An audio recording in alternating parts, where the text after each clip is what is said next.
Hi and welcome to the Cult TV Sofa. This is a reaction video for the 13th episode of Season 3 of Babylon 5 called A Late Delivery from Avalon. Last time we saw Via return to the station. Londo had a little surprise for him in the form of Lindesty, Via's soon-to-be wife that had been arranged for him. Ivanova confronted Via when it was discovered that he had been secretly transporting Narns off the Centauri homeworld and having them sent for medical treatment and safety. Whilst out for a walk with Lindesty, a Narn attacked them. It was thought that Via was the main target, but it was actually Lindesty because her family had been murdering Narns. Ivanova again confronted Via about the Narns who were secretly moved because she thought they were dead, but he told them he had made them look as if they had died so they could get away freely, much to the disdain of Londo, who had to cover this up so that it didn't reflect badly on him. Lindesty left the station, leaving a very conflicted and confused Via behind, and John and Delenn had their first proper date. So let's see what happens in this episode. I'm going to put any relevant trivia that I find over here, and at the end of the reaction I'll be discussing what happened and my thoughts about it. And I'm going to start it in 3, 2, 1. Oh, it's an Earth ship. Oh, that's the first. Surprised Earth have allowed ships to be sent there. Thought it'd be like an embargo or something. More than 99, less than 101. Look, that's 3 times the delivery charge for a package this size. That was before we had a revolution around here. It's probably much more difficult to get mail. Doors, alien transports, and back channels to get the mail in and out of here. Then that's what I'll do. But it costs. You see, when my costs go up, I have to pass that along to the consumer. Yeah. That's you. Not That's my box. until you pay for it. Wonder what's in there. What's important? It's got mozzarella, anchovies. Oh, time sensitive. What kind of pepperoni? Is it the big sticks or the small ones? Oh, we're talking big sticks like this. Very clever. That was very smooth. Oh, Golf got his name. So he's obviously getting dreams or nightmares. I want to say David York. Michael York. Oh, very much a King Arthur story. I assume it was meant to be kind of like a representation of Excalibur being taken from the stone to prove that you are, well, the person who removed it was the King of England. We saw him in his dream or nightmare grab it, but he didn't take it out. I mean, with the postal service, yeah, things are going to be a lot more difficult. In fact, I'd have said nigh on impossible. The amount of people they've got on the station, probably the amount of post being sent through, they're talking quite big packages and things. Their costs are going to go up. It has to be passed on. It's one of the repercussions of what's happened. If he doesn't pay for it soon, that's all going to be wasted, all that food. It'll all go off. So there's still Minbari cruisers, Right. Michael It's like York. Banta flu. I think we caught it early enough to keep it from spreading into the general population. That's such an unrealistic story, having a virus that could spread through the population like that. Banta flu is normally contracted by eating alien food that's been mixed in with human food. I thought it'd be quite common A lot on of folks around Babylon here seem to 5. think that workers deserve what they get. They figure it's better to let them die and And thus deplete the surplus population. Dickens. Oliver. what else did they teach you? Direction, determination, patience, and strength. I'm afraid I'm still working on patience. Yeah, we've seen that. And they taught me terror. Lovely. How to use it and how to face it. I think I'd like to hear more about that. No, you wouldn't. Well, he's got his own demons he's trying to face up to at the moment. I'm sorry, sir. Our scanners just picked up a weapons violation. So he's dressed as a knight. I am Arthur, son of Uther Pendragon, and king of the Britons. Okay. Wait! Leave him to me. It's all right. Let him try. What if his chainmail would offer any kind of protection against a PPG blast? Please, come with us. We'll send word to Galahad and Lancelot. Galahad is dead. That was the wrong thing to say. I have been gone a long time. A very, very long time. But I am not mad. That's a well-polished sword. It's all right. I'll take it from here. You're sure? Yeah, I assume full responsibility. It's all right. As security, they shouldn't really let him do that. That's a security issue. Your journey has been a long one. He just wishes to ensure that you are in good health. So is he really King Arthur, or does he just believe he is? There's pretty much only two options. If you refuse, my friend will be penalized harshly for failing to obey orders. Good tactic. Play on his honour. I've been treated and prodded and healed by the Nine Sisters since the year of our Lord 515. What is another healer after that? Well, he's informed anyway. He knows the history. No identification, no travel papers. So how did he get on board the ship in the first place I must that have transported fixed his him ID there? before the Asimov docked. Asimov. So he must have had some sort of ID to get on board the ship, so they think he's hidden it somewhere on board the ship. Is there a problem? Yes, lots. If you are who you say you are, how did you get here? 1700 years after you supposedly died. It was longer than that. That's what it wasn't. The last thing I remember is lying on the field of battle at Camlan. The old wound reopened. Does he have a wound there, or a scar? I asked Bedivere to return Excalibur to the Lady of the Lake. I could not be taken till then.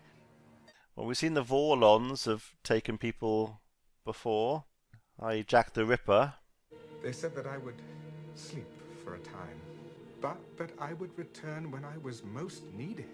That could be the Vorlons. That's what they did with Jack the Ripper. They put him in some sort of stasis until he was needed. Well, either way, it's pretty obvious this guy is not Arthur. I'm surprised he hasn't come to him about Jack the Ripper. He experienced it. Vorlons have been to Earth. And from time to time, they have taken someone out of their time, preserved him until he was needed, Yep. and revived him. He knows about it. A place from which he would return when he was most needed. More matches up. No, he's not Arthur. His speech patterns are too contemporary. His vocabulary's all wrong. Interesting. The question we should be asking is what made him tip over? Speech patterns being too modern is a good indication. Maybe the result of a trauma or a breakdown. Mm-hmm. What terrible thing could have happened to drive him 1700 years into the past to find peace and meaning? Simpler times. He's escaped. I'm assuming with his sword. What troubles you, old mother? It was a picture of my husband. Why would they take a picture? Oh, for the frame, it's very expensive. It's the last of him I had left. Well, the picture was the last thing. I'm sure you wouldn't want you living like that.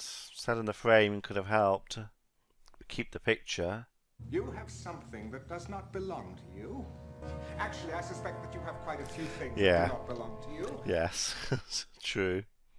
And a frame? I command you to hand that over or face the consequences. Does he know how to use the sword? Shakar looking on in interest. He does know how to use the sword. Yield or die. Yield or die. That's all right. So does he.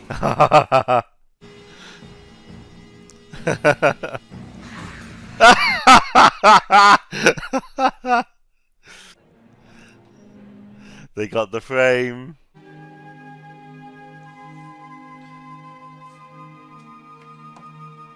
They look none the worse for wear. That's all well and good leaving it there, but someone could just walk past and nick it as I walk past. That would defy the whole point. I can't recall the last time I was in a fight like that. No moral ambiguity. Just right and wrong. They were the bad guys. Yeah. Say. We were the good guys. My knights were such men as you. Well, we're not exactly. But the eyes were not. Not as many spots. You shall be known as Sir Shakar. The Red Knight. The Red Knight. His eyes. I don't know, Chief. I don't know if we should be doing this. But Shakar wouldn't understand the context of that, though, being called a sir, I wouldn't have thought. It looked like he did. He was, reverent towards him, but he wouldn't get it. This is the post office. This could get us in real trouble. Whoa, that's breaking and entering. That'll be another 20 credits for the lock. I'd have thought more than that. I mean, that should be probably a fireable offence. I know, obviously, there comes circumstance that wouldn't happen, but certainly a reprimand at the very least. Or demotion. At Camlenfield, my knights lay dying or dead. So he keeps referring to the last battle. Stealing their swords there, jewels there, crests there. Was he on Mars when it was bombed? Because of me. I was responsible. Is that the trauma? Oh, no. Much earlier. It was a dream, that's all. Well, no, that was the war with the Minbari, it looked like. I met with Mordred at Camland to arrange a truce. It turned against you.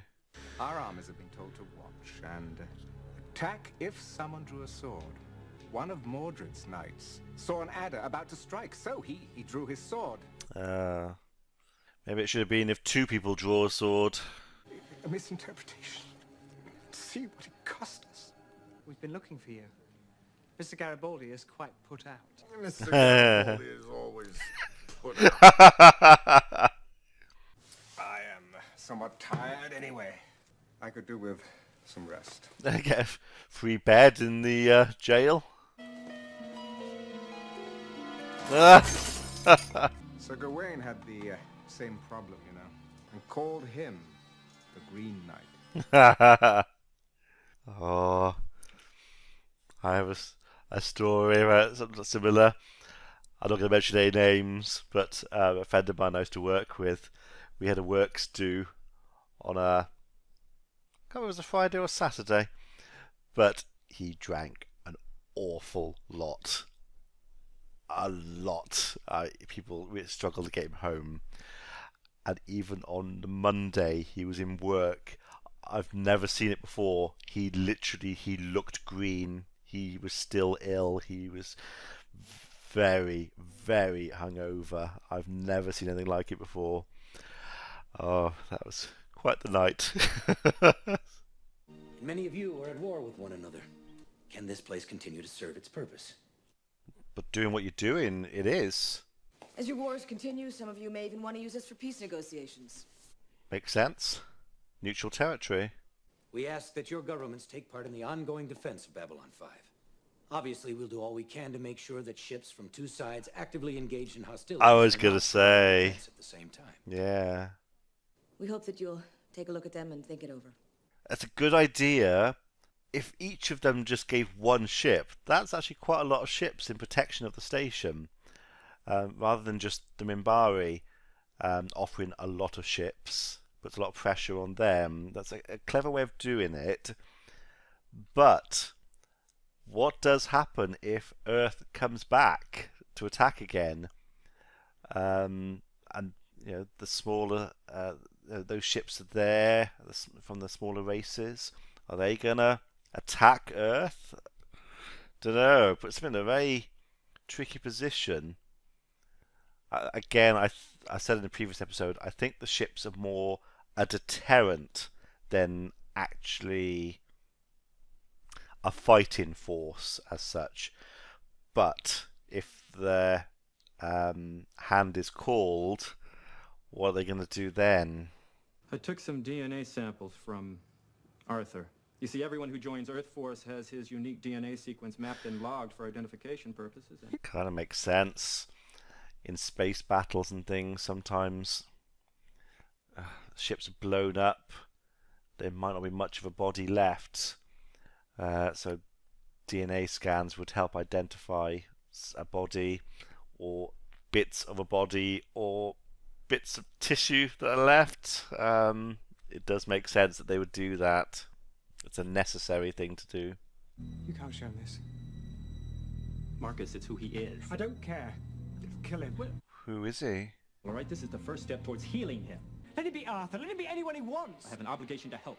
Now, if I confront him with this... Oh, well, no, you don't. No. I've said this before. He's a medical doctor. He's a physician. You're not a psychiatrist.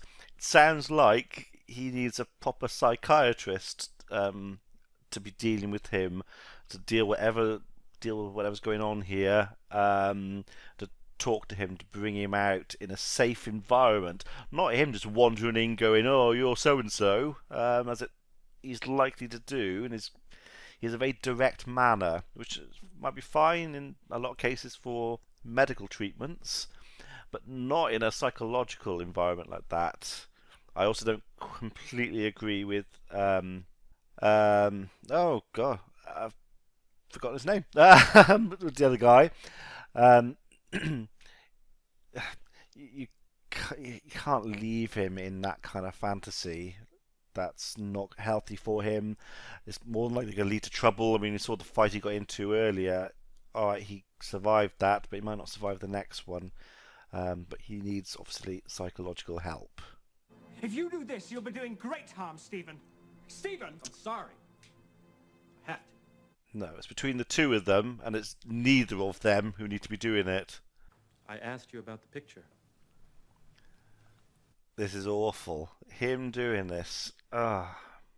It's you. David McIntyre. Oh, I said David earlier. I think it was the actor's name. Silver Star for Valor.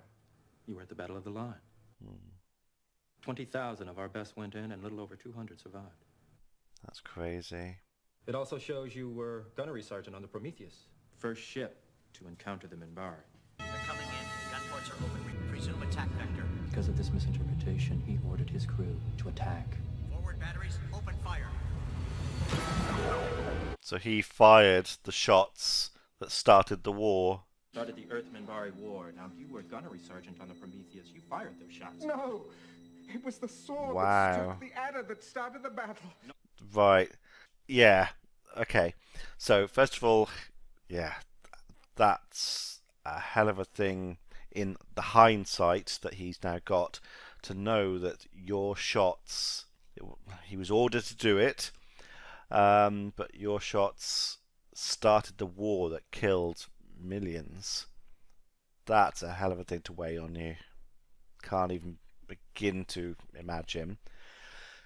But yeah, his story about the knights on the battlefield, one drew their sword to kill an adder, and that's what started the battle between the two sides. It's obviously analogous. Oh, I can't say it. It's a comparison. A comparison to what happened in real life. This happened over 13 years ago now. So what's happened to him since then and now? Unless it just all weighed on him and something just broke recently. Not sure. Maybe we'll find out. Analogous. The review board absolved you of all responsibility for following the orders of... I can't think of a worse person to be doing this to him. You volunteered for the Battle of the Line, even though you knew it was a suicide mission. That's probably why he volunteered for it. Punishment for what he did, in his mind. 250,000 men and women dead on the battlefield. I was responsible. No. No, he wasn't responsible. I must return Excalibur to the Lady of the Lake.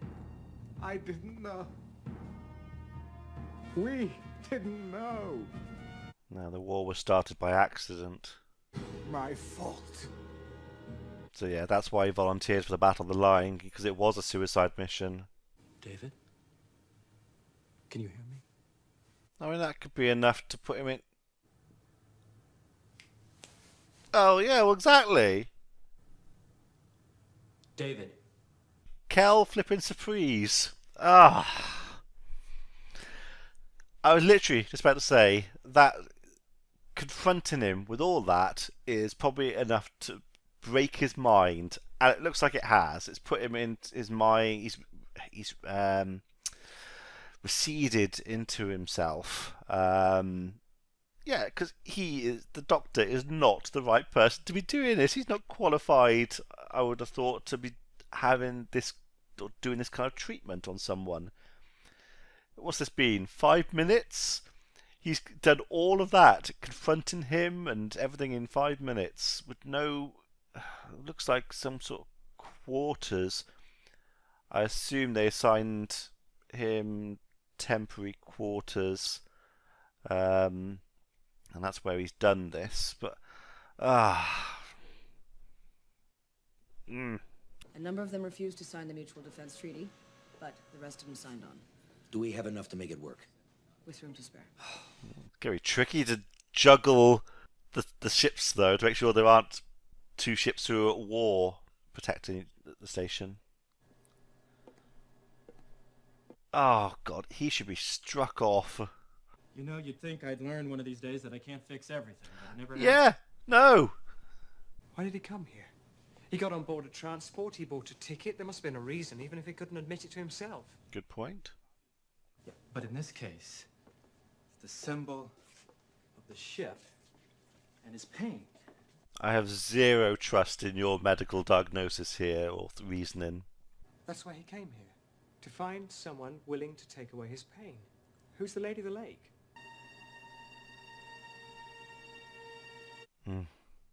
Minbari. His actions were against the Minbari, so Minbari is the only one who can take away the pain. So what'll happen to him after he's done this? Will he revert back to himself? I would assume Marcus. Marcus would have briefed Delenn on the history of King Arthur and everything, if she didn't already know before this, so she was prepared. And she'd also have to be willing to take up his pain, and I think she would. Basically, she's forgiven him for it. Where's that box? There we go. Oh. Sorry, little post office humor. Risky game. I don't think Garibaldi's in the mood. Before we broke away, the rent on this place, your quarters, all that was being paid for by Earth, right? Not now. Who's paying for all this now? Well, 100 credits. How much? 101. Shouldn't it be 121? Because he's still got to pay for the lock he broke as well. He will be welcomed and put in a position of authority in the resistance. He has good ideas about raising up those in need. Must have put his own personality back, but influenced by everything now. Could stay just a little longer until we can be sure you're okay. Doctor, I'm healed. You're not healed, but get away from him. You might be a bit better, but you're not healed. Probably never be healed. Take care. And you? Run! Run from him! I'll miss him. Even if he wasn't Arthur? Now. Next thing you'll be saying is he's not Merlin. Well, this was obviously a filler episode. It didn't really advance the main story, which obviously they have to have them. I'm just overshadowed with annoyance at the Doctor again. To be fair, I haven't had a problem with him for quite a while, but there haven't been many stories focused on him specifically recently. He's had lots of scenes, but I think it's been a while since there's been a story just on him, or where he's the main focus. And it tends to be those ones I've got the problem with. he always does something that's really inappropriate, or no, he does something that's really inappropriate. I think in every one, like in this one, I can't believe on a station that size there isn't a psychiatrist, psychologist, some kind of mental health official of some kind. There would be. And just the way that he's ploughed straight in and just straight in there and confronted him with who he really was. We saw what happened, and I knew that was what was going to happen. It's the fact that he didn't know that that could happen. And then he even admitted that, you'd think after all this time I'd realise I can't heal everyone. Well, yeah. He does frustrate me. Like I said, when it's just him in an episode and he's doing things, he tends to be doing things right, or at least not doing things wrong. It's just when the episodes are focused on him, there's always a big storyline that he stuffs things up, and that just annoys me. And obviously the post office bit, that was just a filler thing. Garibaldi, I mean, he literally broke and entered into a post office. I mean, in America, I mean, that's a federal. I thought it'd be a federal crime, isn't the post office a federal facility? So I think that's actually, even though it's in the scheme of things, it's minor, and for breaking in somewhere else, obviously it's completely 100% wrong. You don't get a huge sentence. I think for a post office, I think it's actually quite a serious crime. And what, he didn't even get a reprimand or a slap on the wrist? That seems a bit odd. Yeah. Like I said, my head is clouded by the Doctor's actions, so I'm struggling to think about this episode. I'm just annoyed by him again. So yeah, let me know what you thought about this one in the comments below, and I shall see you for the next episode. Be seeing you.